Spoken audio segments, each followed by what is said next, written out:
الصيدلي العام المهمة تاعو ما تقتصرش على صرف الدواء كما يظن أغلبية الناس، بل لديه وظائف أخرى تكون ماشي مع علاقة مباشرة مع المريض، مما أدى إلى انتشار الفكرة الخاطئة بلي الفارماسيان يبيع الدواء. بين الأماكن اللي يقدر يخدم فيها لو دكتور فارماسي سي لوفيسين أو ما يسمى بالصيدلية.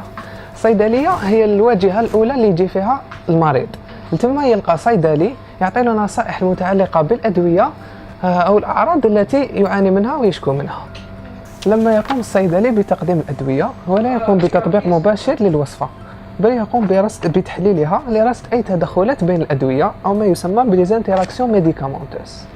التكوين الجامعي لطالب الصيدلة لمدة 6 سنوات يجعله أكثر كفاءة في العمل في الصيدلية ويعطيه خبرة في استغلال واستعمال الأدوية، لأننا نهتم بمرضانا، لأننا نهتم بكم.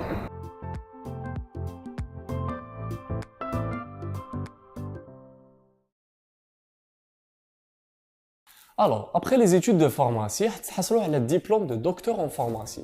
هذا الدبلوم حيسمح لكم من بين مجموعة من الاختيارات أنه تجوزوا le concours de résident. Le résident شنو هو c'est les études de spécialisation en post-graduation, c'est-à-dire بعد les études de pharmacie.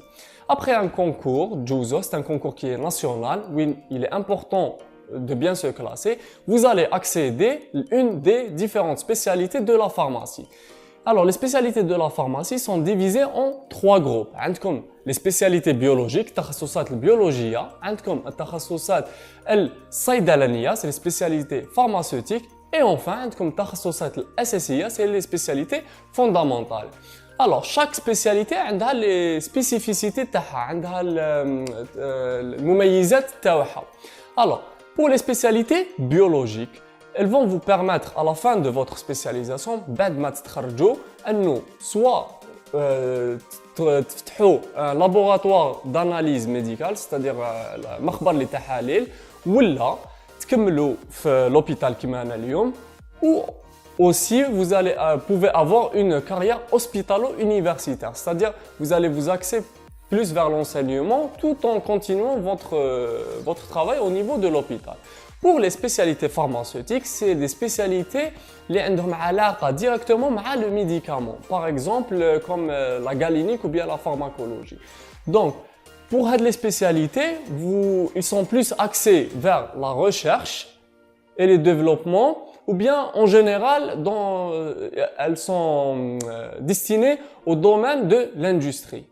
Et pour le parcours, il est similaire un peu aux spécialités biologiques, c'est-à-dire soit à la fin de votre spécialisation, vous allez vous axer vers l'industrie, ou bien vous allez pouvoir intégrer un laboratoire de contrôle des produits pharmaceutiques, ou bien vous pouvez vous axer vers l'hospitalo-universitaire.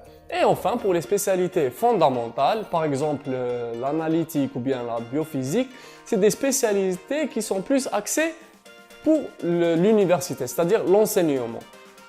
Donc, en général, c'est ce qu'on voit dans les spécialités de la pharmacie. Alors, pour le cheminement, c'est-à-dire les différentes étapes qui vont vous amener à ces différents débouchés, après l'accès au résidenat, vous allez, en fonction des spécialités, passer entre 3 et 4 ans exactement de spécialité. Après cela, vous allez passer votre service civil qui concerne certaines spécialités, notamment biologiques. Après cela, vous allez passer votre dernier examen de spécialisation, c'est-à-dire c'est le dernier examen on va dire, de votre vie, qui va vous donner accès à soit le privé, c'est-à-dire ouvrir votre labo d'analyse médicale ou bien travailler dans l'industrie. Il s'appelle le DEMS. Ou bien vous pouvez continuer le milieu hospitalier. Vous avez encore, après cela, après le DEMS, encore un autre choix, les HOA, accéder à l'hospitalo-universitaire, c'est-à-dire enseigner.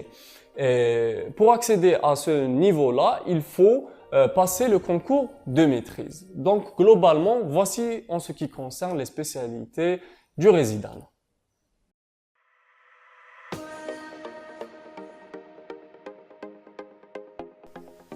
لحقنا التروازيام بارتي اللي هي لاندستري واش يقدر يدير فيها دكتور الصيدله.